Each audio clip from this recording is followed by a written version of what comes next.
Oh, hello, chat room and live people and on demand people and imaginary people who are just imagining they're watching and somehow guessing this is what I'm saying. How's it going? Yo, what up? Yo, what up? We're going to do a show here in a minute. Just saying, it's going to be a good time. We're going to talk about Apple and Facebook and Oculus and Japan Display Incorporated. All the heavyweights. Yes. Well, I can't wait to get the complaint email. It's like, why do you guys talk about Japan Display so much? Yeah. I mean, I can't wait for that because it will never come. If I wait for that, I won't get anything done. I literally am going to eschew waiting for it. Okay, dokie. You guys ready to rumble? It's 1:15. We're going to go early today. I am. Yeah, let's go. Here we go. Daily Tech News Show is powered by its audience, not outside organizations. To find out more, head to dailytechnewsshow.com/support. This is the Daily Tech News for Thursday, January 26th, 2017. I'm Tom Merritt, scaring the crap out of Ethan Kane, who is just sitting in his hotel room waiting for the show to start. And suddenly, we were here. How's it going? Justin Robert Young alongside. How are you, my friend?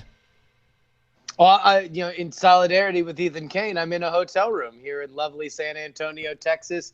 Got a live show for Night Attack tonight, and we'll be here for a big cacophony of nerditry, including. Oh, including what? Sorry, PAX South and the Royal Rumble. The Royal Rumble. So you're going to be doing a meetup, right? You're going to be doing a live Night Attack. You're going to be hanging out with Carboni and Mike Newman. And I'm kicking myself for not getting my stuff together and getting to PAX South because that sounds awesome. Well, we're going to do our best. We're going to do our best to survive. But right now, it's the tech news that needs delivering. We are going to talk about Apple hiring Greg Duffy. If you don't know Greg Duffy, he's the guy that made Dropcam happen. And then Nest bought Dropcam, and then he didn't so much get along, it sounded like, so he left. And now he's going to Apple to do something from within. We'll talk about that in a little bit, but let's start off with the headlines. 3 days after Hugo Barra announced he was leaving Xiaomi, Facebook announced it's hiring Hugo Barra to become vice president of virtual reality, leading all of Facebook's VR efforts, including Oculus. Now I feel like, wait a minute, I thought Oculus had a CEO. Oculus did have a CEO until December when Brendan Uribe stepped down. He didn't leave the company, though. He is now in charge of Facebook's PC-based VR efforts. So not just Oculus, but all VR efforts. Elsewhere on the VR merry-go-round, HTC's Vice President of Design, Claude Zellweger, who's worked on more than just VR, he's worked on the phones too, but he also helped design the HTC Vive, tweeted that he's left HTC and is joining Google's Daydream VR project. So the wheels of virtual reality spin round, Justin. Well, here's my question. Is this the sign of a robust market exchanging pieces because there's more money here? Or is this the sign of a declining market where people are trying to find gigs where they can with the biggest money targets? Yeah, and we don't mean to exaggerate how much we can tell about that question from two moves, but let's look at these two moves in the light of that question. Hugo Barra was international evangelist for Xiaomi. And someone was trying to correct me the other day about pronunciation, so let me hear it again. Xiaomi. Okay, got it. Okay, there we go. That is not VR. So this is a guy moving into the VR space. So that would seem to answer your question of it's a booming space. They're pulling people from other places. They are attracting talent elsewhere. Yeah. Claude Zellweger was almost, well, it's hard to say. He was mostly working on HTC Vive of late, but he probably would have also been working on other HTC things, I would think, maybe. I don't know enough about him to say for certain. He seems more... Also, I'm going to call him a lateral move, though. Like, he's going from VR to VR. Sure. But also, how many headlines have you read on this show where HTC was mentioned in a positive note, aside from the Vive. Well, yeah, aside from the Vive, right? Aside from the Vive. Great design. Too bad nobody buys them. That's often what is said about HTC. Yeah, this is a better phone, and maybe they didn't need to pay Robert Downey Jr. $50 billion for 3 ads, you know? I think it's really interesting that Hugo Barra up and says, health problems, need to move back to Silicon Valley. And I think, okay, so he is not going to be anywhere for a while if he's got health problems. A couple of days later, he's actually at Facebook. And another way to go with this story is to note that not only did they seem to have poached Hugo Barra, which is a bullish move, but they're also consolidating Oculus into a larger Facebook VR department. The Oculus is no longer a subsidiary like Instagram that just goes and works on its own. It feels like they're creating a Facebook VR area.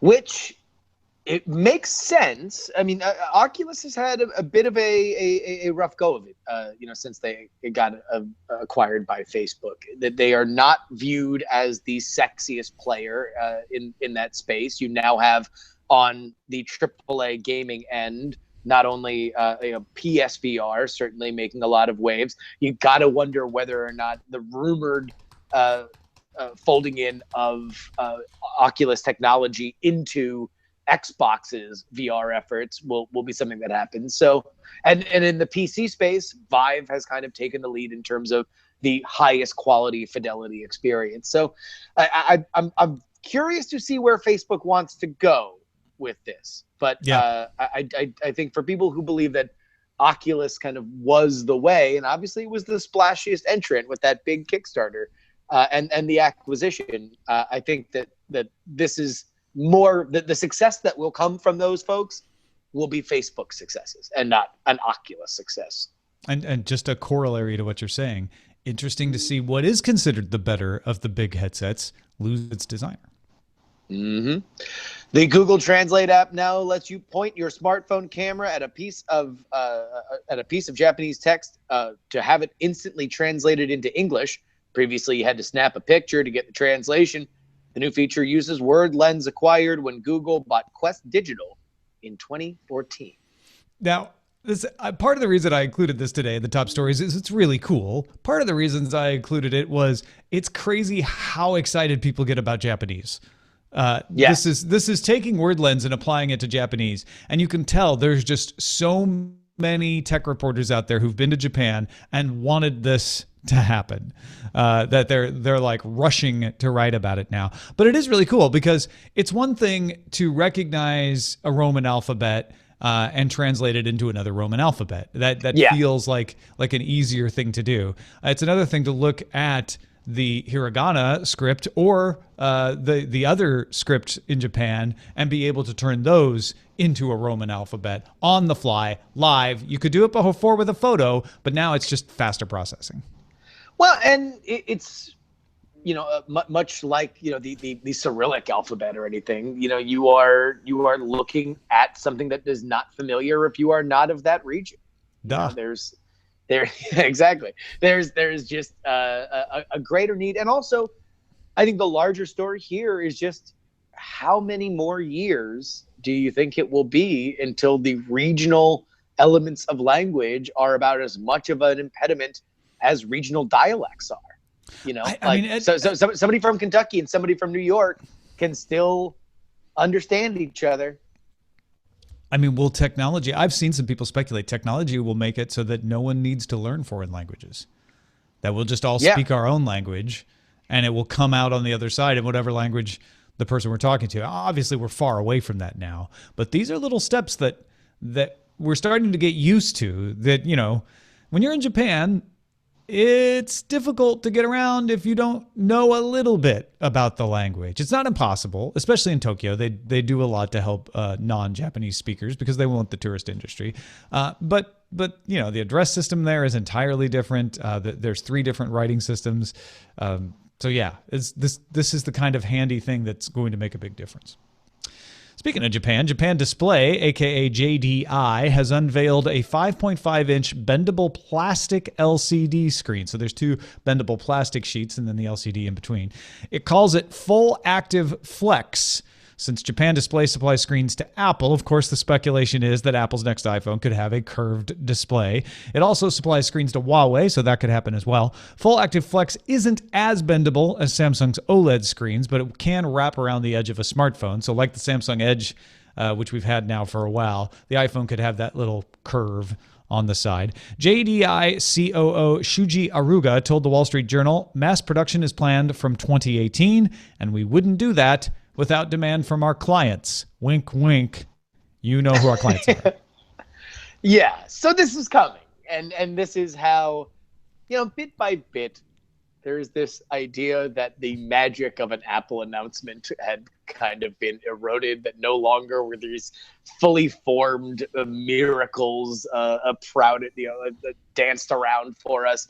And this is part of it, just because it's become such a gigantic business that now JDI can say, hey, look, we're a huge profitable business, and we probably will be a bigger, even more profitable business over the next 5 years because we're producing a lot of these things.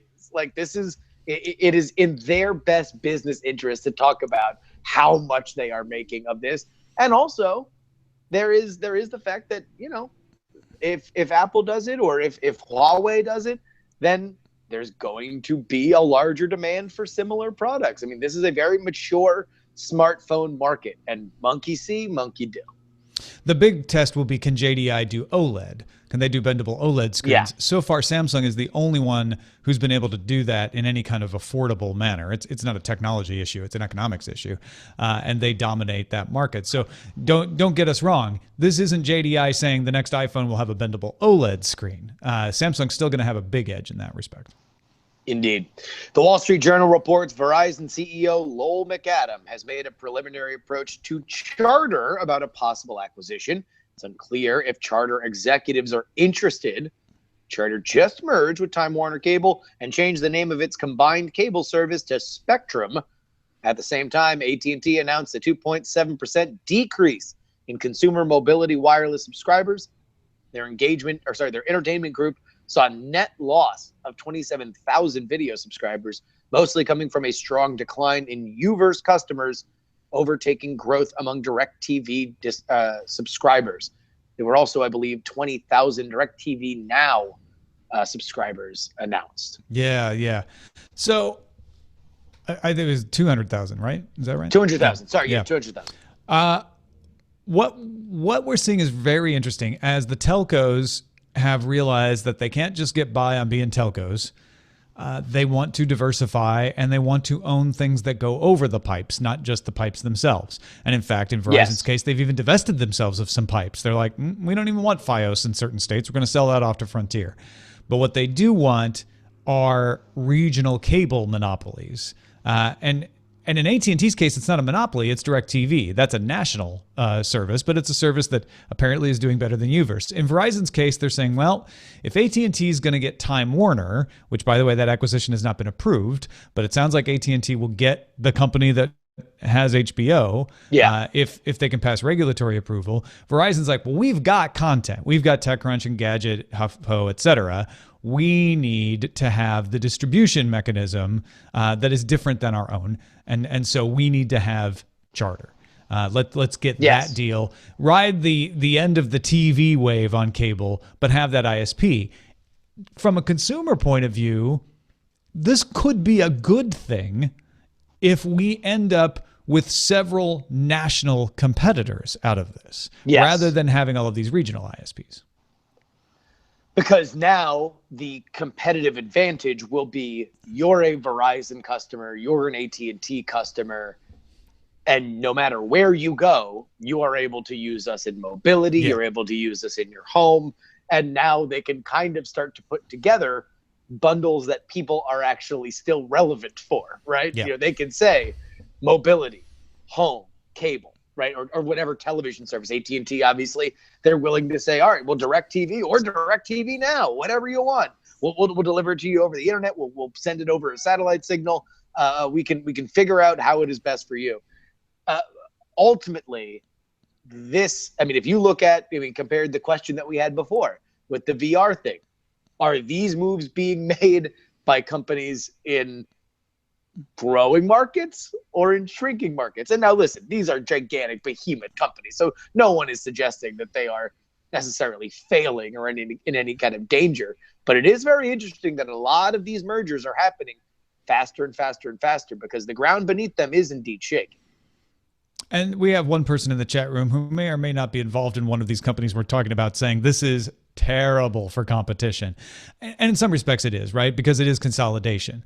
On the other hand, it's worse to have these companies getting content and then maybe favoring their content over their pipes than it is to have multiple nationwide competitors. Having Charter as part of Verizon isn't as good of a way to have multiple nationwide competitors. I'm not going to try to pretend it isn't. But I do like the idea of Verizon, AT&T, Comcast, Google, Quest, Frontier, all having nationwide presences. And not all of them do at this point. In fact, very few of them do.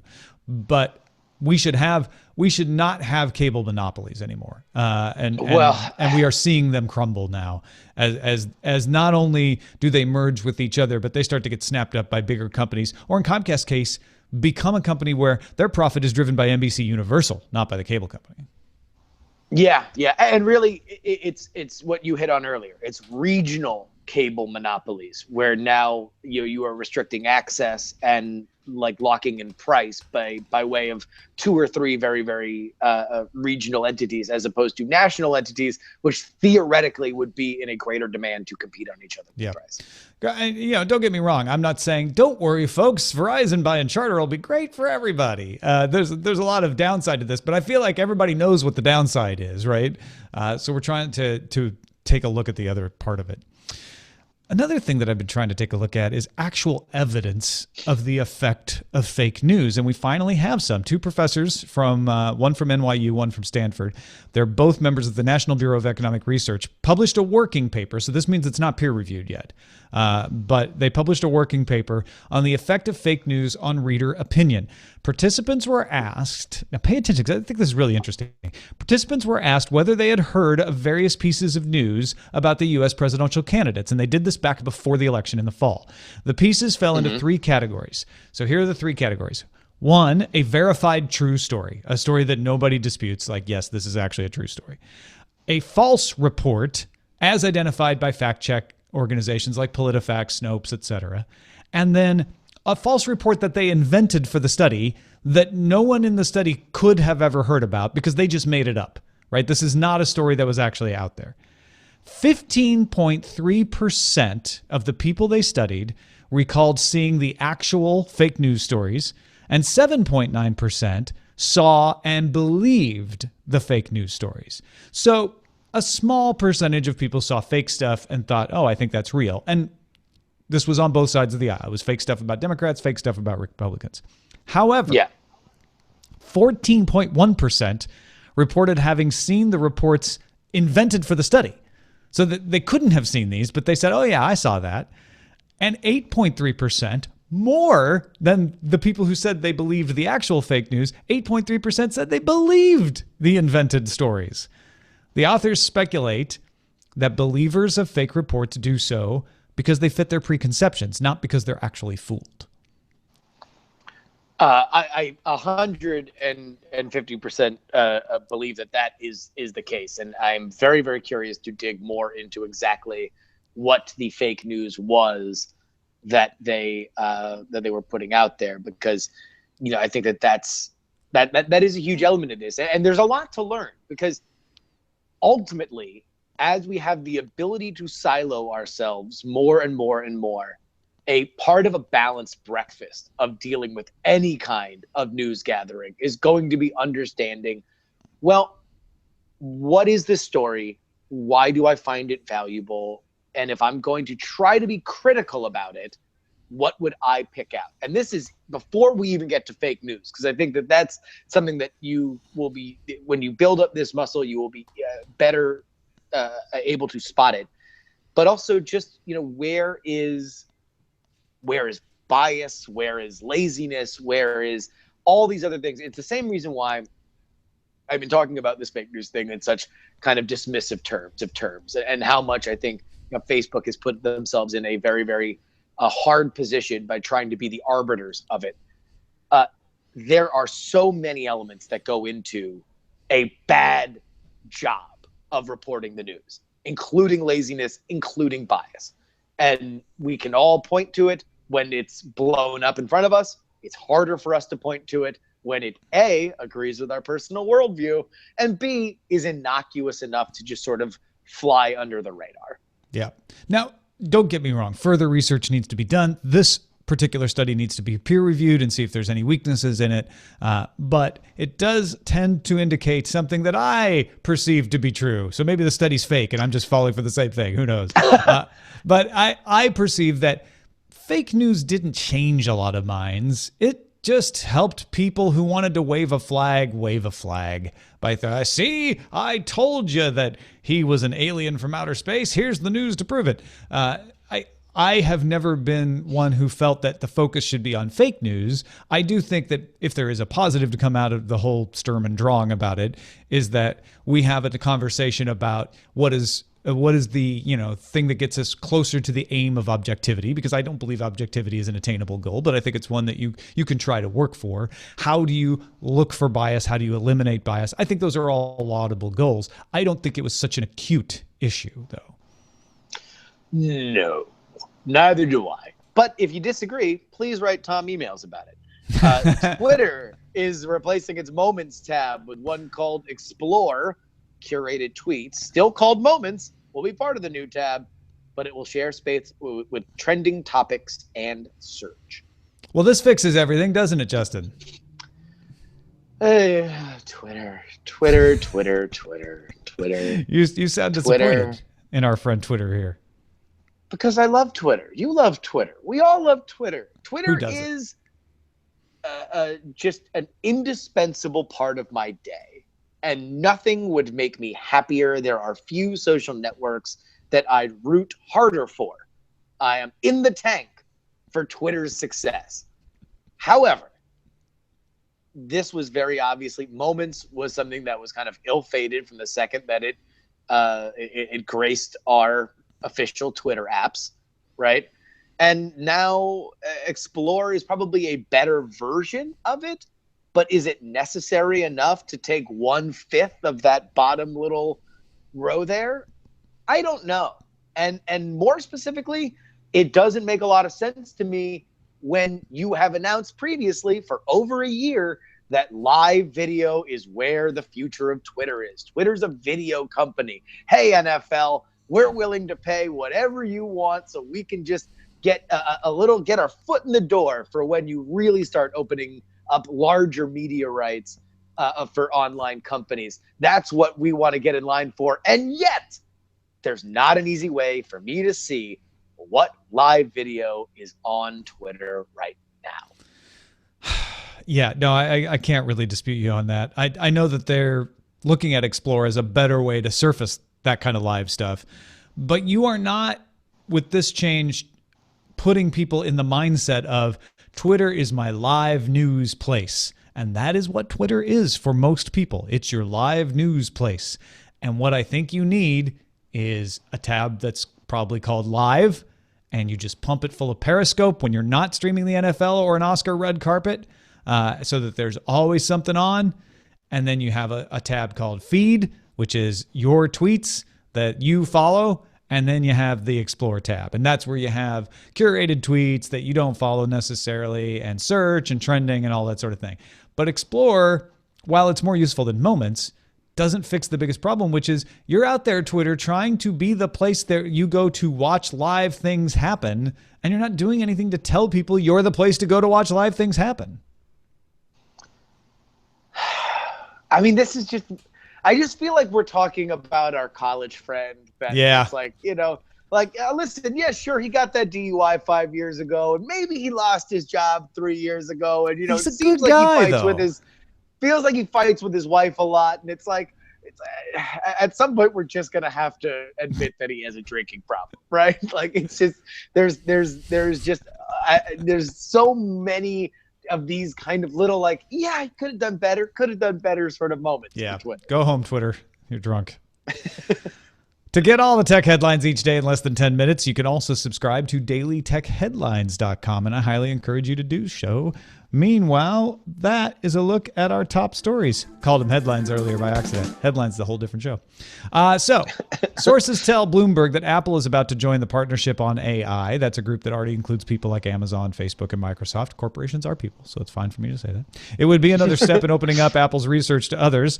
Apple published its first AI paper December 22nd. So there's one way that Apple is starting to do something different. They're starting to participate in the AI community.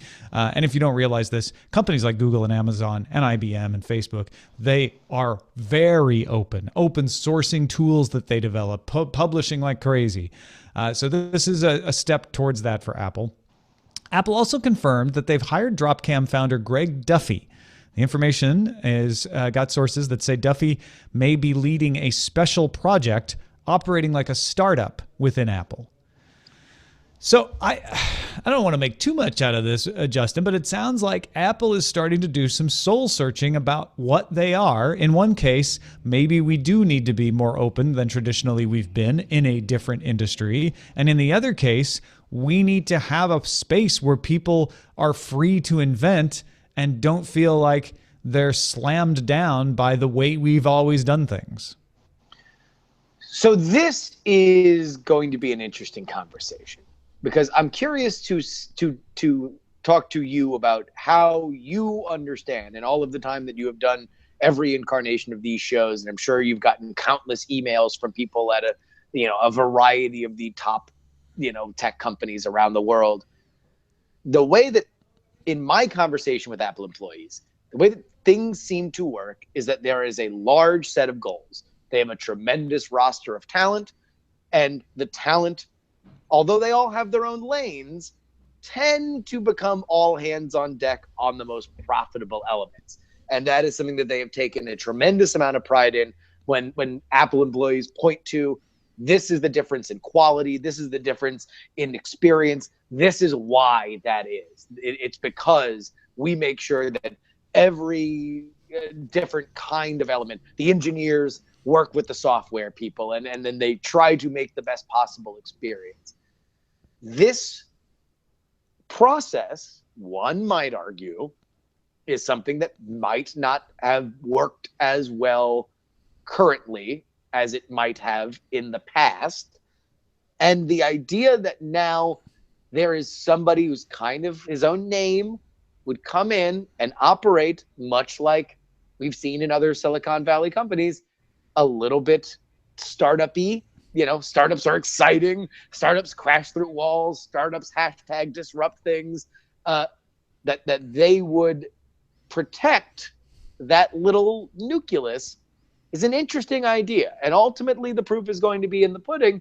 If and when, we got this hot new iPhone coming out, we have all these different elements of Apple that they want to continue to push forward, whether or not, whatever Duffy is working on winds up getting folded into something else. One of the things that I've heard people criticize about Apple, based on things that they have heard from insiders, is that under Tim Cook, Apple has become rigid. It's become streamlined, but maybe in a way that eliminates some creativity. And you're just part of a big machine that pumps out the things. And you don't have, and it's real tempting to go, well, when Steve Jobs was there, but Steve Jobs you don't have the visionaries that are allowed to roam around and raise pirate flags and start Macintosh departments. This Greg Duffy, it certainly sounds like what the information is saying based on their sources, is an attempt to inject a little bit of that spirit back in. And Duffy, I had the pleasure of actually meeting him briefly when he came to Twit. Twit was using Dropcams all the time before Nest acquired Dropcam. I not only admired the product that he made, I thought Dropcam was fantastic, but I admired to it, which was a very traditional open web approach. It's an approach that, as we see more and more silos and worries about monetization, you don't see as much. It was, hey, let's make a really good device that you are in control of as a consumer. Now that is very different than the way Apple does things. And that intrigues me that Apple would not only hire someone like Greg Duffy, but also possibly be giving him the reins to be like, forget our traditions, disrupt us. I think that could prove to be an incredibly smart move.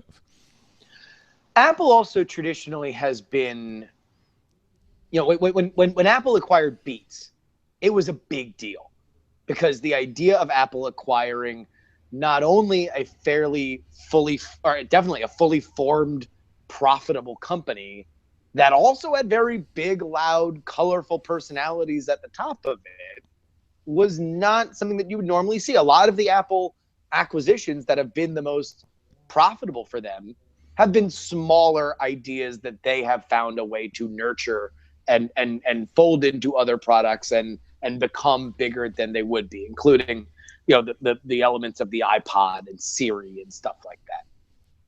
iOS as well. Yeah. Stoic Squirrel just said something in the chat room that caught my eye. He says, that's funny. Dropcam sells to Nest, which was started by a former Apple employee, Tony Fadell, and itself is sold to Google. And then Dropcam owner regrets selling to Nest and goes to Apple. Well, and remember that it was a bit of an upset when Google acquired Nest because it seemed fait accompli that Nest would wind up at Apple because of Tony Fadell, right? Because of Tony, yeah. So although that wound up being a bit of a fraught marriage between, Fadell and everyone, by all accounts, yeah. Yeah. So it's interesting. I mean, we've done certainly our fair share of tech executive carousel today. And it's not to say that, I mean, who knows? Greg Duffy might go to Apple and in a very Apple way, work on something for 5 years and then have it just go away. Yeah. And he'll wind up doing another startup. Well, and it's interesting to me, too, that Apple has been like, we're going to make a car. At least that's the rumor. We're going to do AI. And then they are certainly joining this consortium. Big projects. This seems like they're saying, you know what? We don't have enough little projects. We need somebody to come up and make some amazing little projects, not huge platforms that require tons and tons of staff and expertise. I mean, and this was just to delve a little bit into what it's like to work in this field and talk to people that work at these companies and the rumors that you start to hear. Like, not only was it that they were building a car, but I heard, one of these secondhand friend of a friend, my cousin works at a place, like, they had prepared a stage so they could unveil dramatically the Apple car. That was what and that's what you hear when you're just out drinking with friends and people who work at different places telling you different things. That, who knows, I guess, is the larger thing.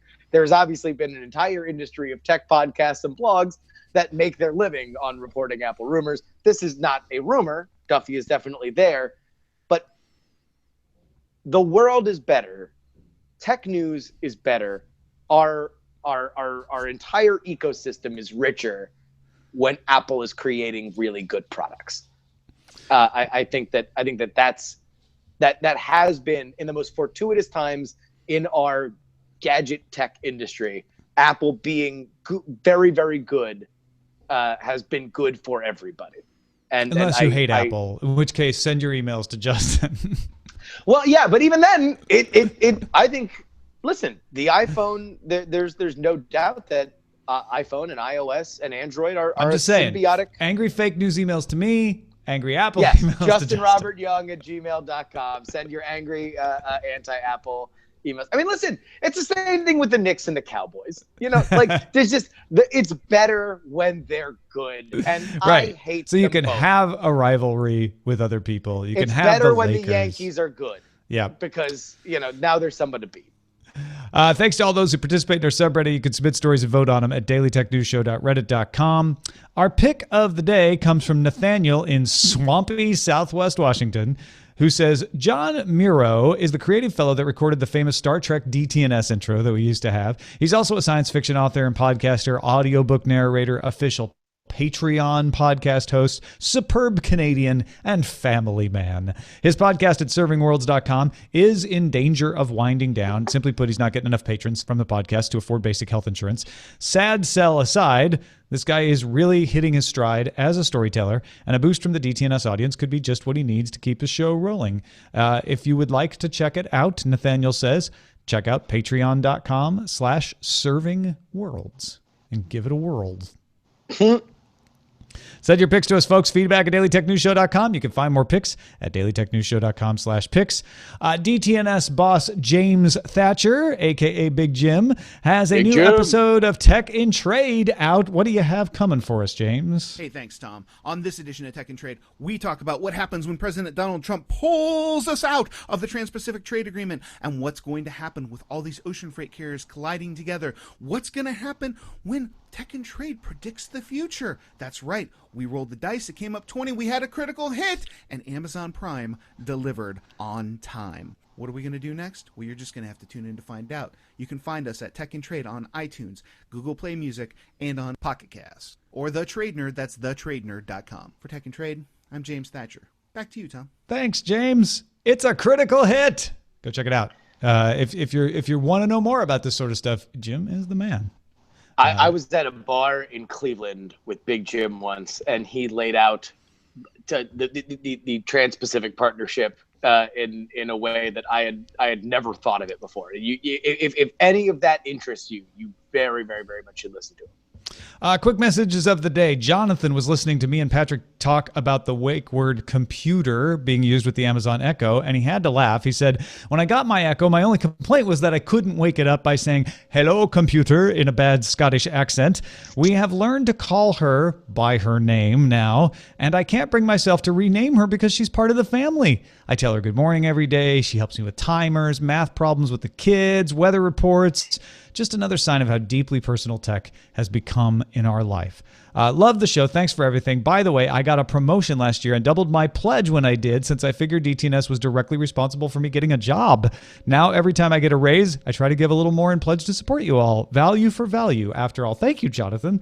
That's very nice. I'm glad we in some way helped you in your career opportunity. I hope people get useful information from us. And as to your point about the computer thing, that is funny that you sort of get used to it, and then when the thing you wanted comes along, you're like, but now I like the other way. Yeah, I don't know. I'm thinking I might flip it. I don't know. I'll have to consult my wife, but that is now a family decision. What do we call the AI? Absolutely, yeah. Everybody has to get on board. Eileen calls the Amazon Echo that B word and makes me interact with it. She doesn't like it at all. I'm not even joking about that. I know you're not. And words. anybody who's ever met Eileen can just hear it. I can hear it in her voice.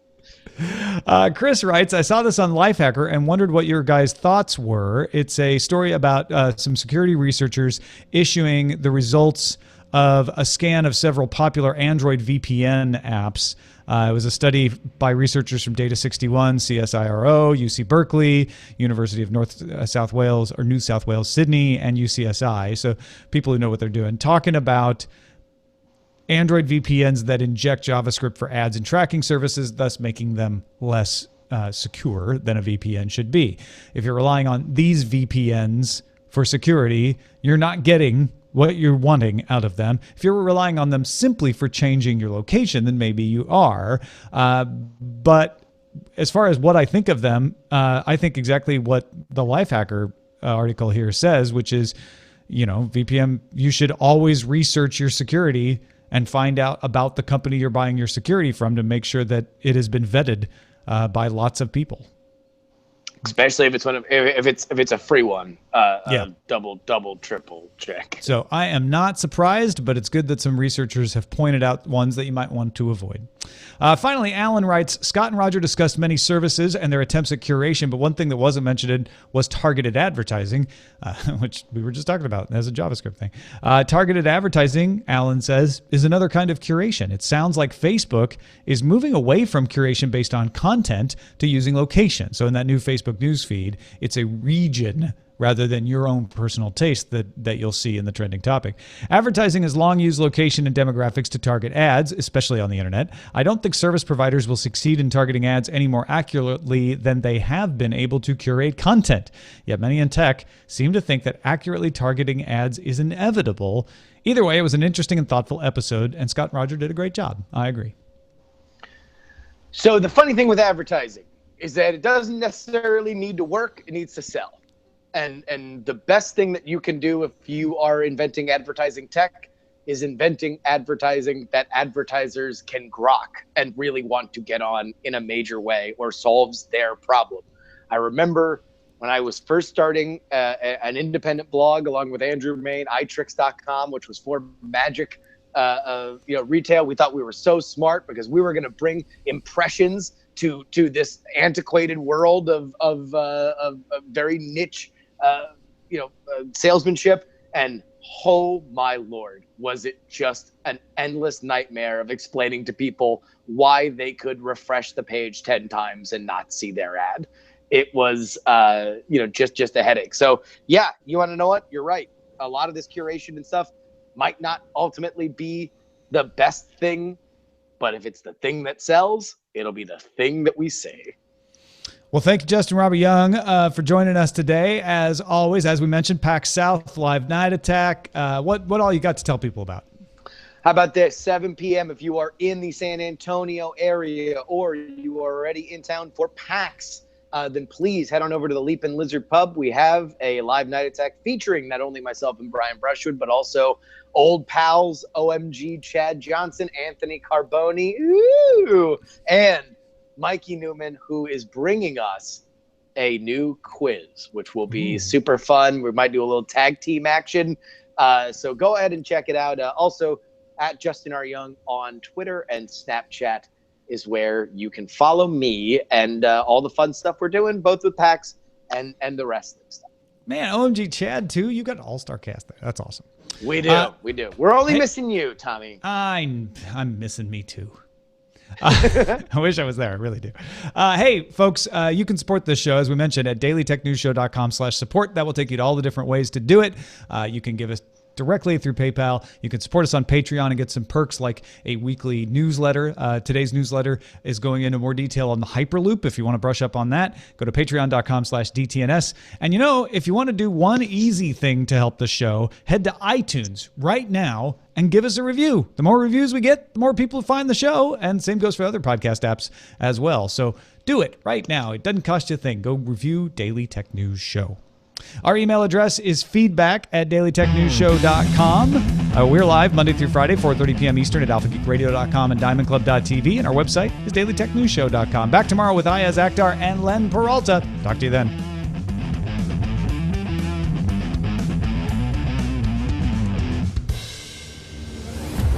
This show is part of the Frog Pants Network. Get more at frogpants.com.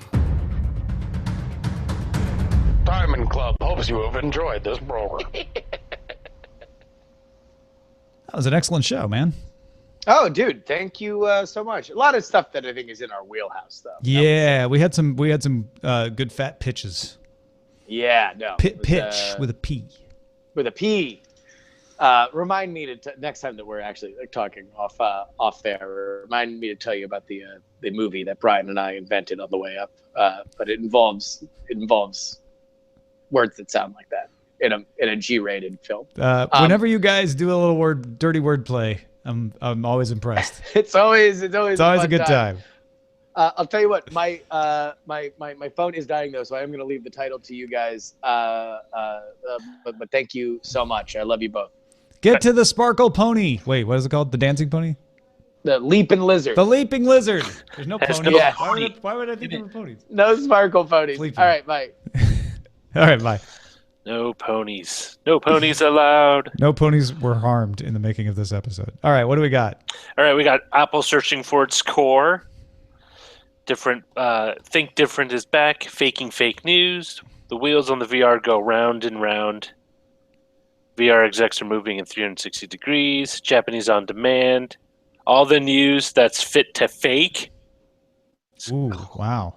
So that's a pretty good one. Apple chomping at its core. Oh, is a new Apple Apple searching for its core. You said that one, right? Yeah. And then also Apple chomping is a take on it. Yeah, no, the is a new Apple blossoming. Oh, Apple blossoms. Yeah. Clever. Ooh, I like another Jay Martin's 140 characters of disappointment. Actually, like Twitter had its moments too. That's right. well crafted. That's moments. Bobbing for Apple. So it's like searching for Bobby Fischer. Life goes round and round, but the ending's not as bad. Well, I hope not. Apple searching for its core is leading the pack by 3.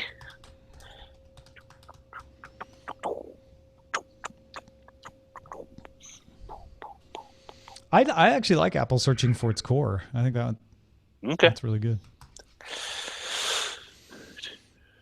Do you have an alternative? What's the one all the news that's fit to fake, but the Apple one is more cogent to the main topic. Yeah. All the news that's fit to fake. It doesn't matter what you do. You can't inoculate people against pig-headedness.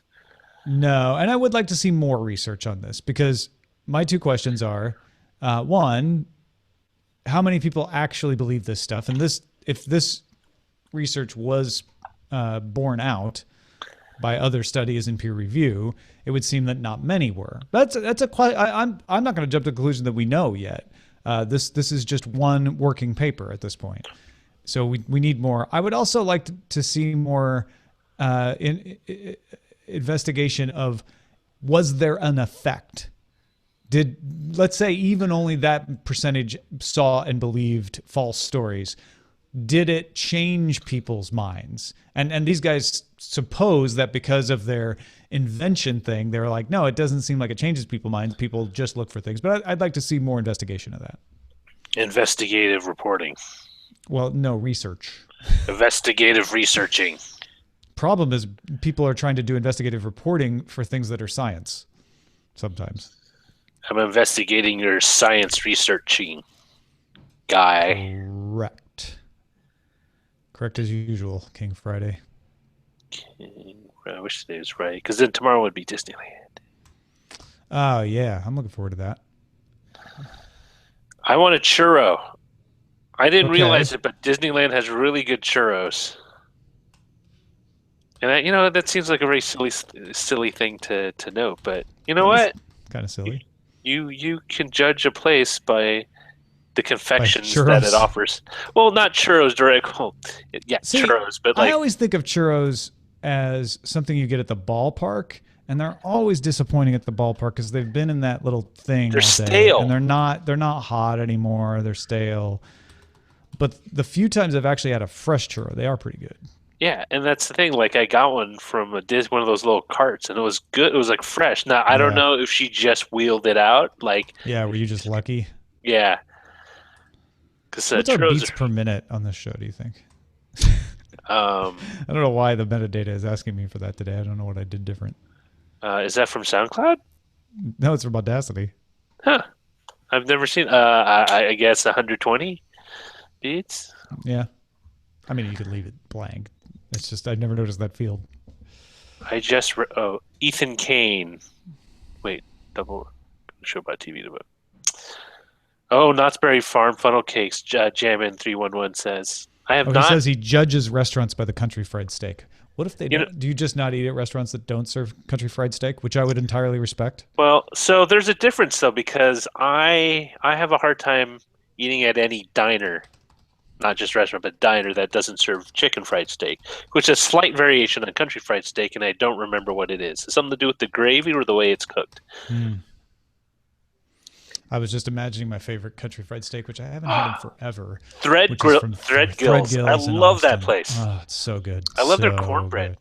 I didn't realize it was like normally when they give you like because they just give it to you like when you sit down like bread.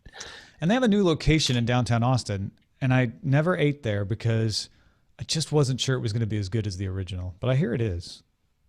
Well, when the last time I went they there have more than one now, yeah.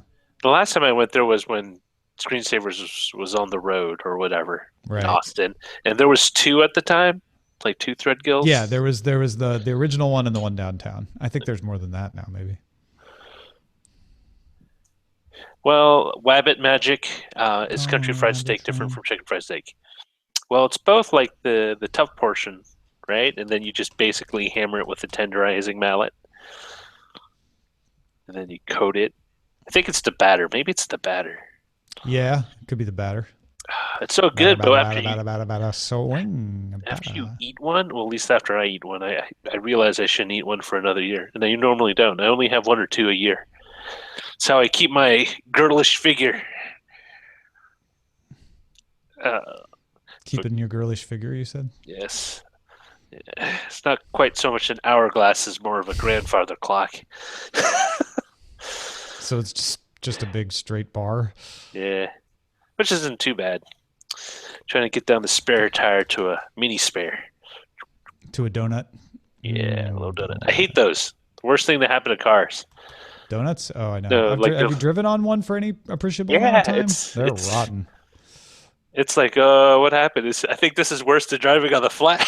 Honestly, I think one of my most dangerous rides was driving from Greenville, Illinois to St. Louis on the donut of a rental car that had, busted. And the rental agency was like, yeah, just put the donut on and drive it in. And I'm like, I'm 60 miles away. And they're like, well, that's your problem. So I drove at 55 miles an hour because you're not supposed to drive more than 55 miles an hour on the donut. And people were honking at me. And, God, you feel like a tool. yeah. And I'm like, 55 is actually, the speed limit back then at certain parts of the, but yeah. Well, the thing is, they're super hard. They're super stiff because they need to make it small but still support the weight of the car. Yeah. And I need to get one of these. I need to get a compressor that can power off the cigarette lighter because I have the most holes you get in your tire are usually in the tread. So you get basically a fixer, which looks like the piece of rubber looks like a Twizzler, like a black Twizzler, and you shove it in, and you kind of you pull the screw out or whatever that punctures the hole in the tread. You shove it in there, you twist in with the tool, and then use the inflator, which is, I don't like the aerosol stuff, but like a little compressor. Takes forever because it's like 5 horsepower engine to turn it over. But KD87 calls it too slow, too furious. You know what? They should just. GPEG asked if I had the hazards on. I didn't at first because I was not driving appreciably slow and in some cases driving the actual limit of speed. So I didn't think I needed them. But after a while of being honked at, I put the hazards on even though I was going the speed limit. It's hilarious. They should just make run flats like just an option on any car. You want run flats with that? Yes. You want fries with that? Yes. Oh, my kid loves fries. She loves fries. It's such a bad food for her to eat. There's really no nutrition in it. Not gonna lie. Oh, but those Mapo tofu fries over from that place in Monterey Park. Oh my God. It's like the first real Chinese food I've had since I moved down here. Like I could say, hey, this is actually Chinese food. And it's not even real Chinese food. It's like these weird confectionery items, but they're so good. Like a cafe style menu. What did you think of pie and burger? It was okay. Just okay.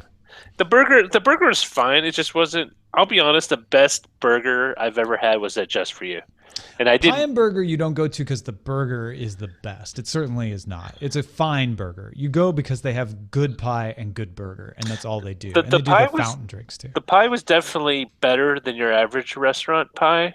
Yeah, but I think I've been a little spoiled because I'm so used to the pies from Twin Peaks? Hill. Twin Hill, you know, the one we always went to with Patrick and Sarah. Oh, yeah, okay. They make, I mean, that frozen apple pie like they make, and they put the dough and they stick in their freezer. Yeah, see, I don't like apple pies, so I don't have as fond of a memory of Twin Hill. Well, I actually really like Twin Hill's apple butter, though. Just pies, apple pie. Oh my God, I just love apple pie. I don't. I love all other pies. Apple pie, I don't hate, but it's like bottom of the list for me. My rank would have to go top is strawberry rhubarb because I love Strawberry strawberries rhubarb's high up there for me too. Yeah. and the chewy rhubarb. And then because it's such a pain in the ass to bake rhubarb in the first place because you have to do all this stuff to it to make it edible. And by stuff I mean time. Put a lot of time into it. What's the other one? I like a good cherry pie, but I like cherries. I love cherry pie. I think I it's love because berry pies of all sorts. I also like savory pies. I like shepherd's pie. Mm-hmm. Yeah, me too. I'm not as big on the was it mincemeat? Is that mincemeat? I think cherry pie and pumpkin pie are my tops. Oh, you like depending on the pumpkin time pie? of year. Oh, I love pumpkin pie. Jen loves pumpkin pie. I'm very much on the I'll eat a slice and I don't ever have to eat it for another year. Oh no! During the fall, pumpkin pie will edge to the top, but the rest of the year, cherry pie is at the top. And then I like huckleberry, blueberry, mixed berry. I like peach pie. Oh, I love peach. All right, folks, I got to get out of here because I got to go record Damn Fine Podcast with Ron Richards. If you're into Twin Peaks, you should check it out. Damn fine excuse. Exactly. Talk to you tomorrow. Goodbye.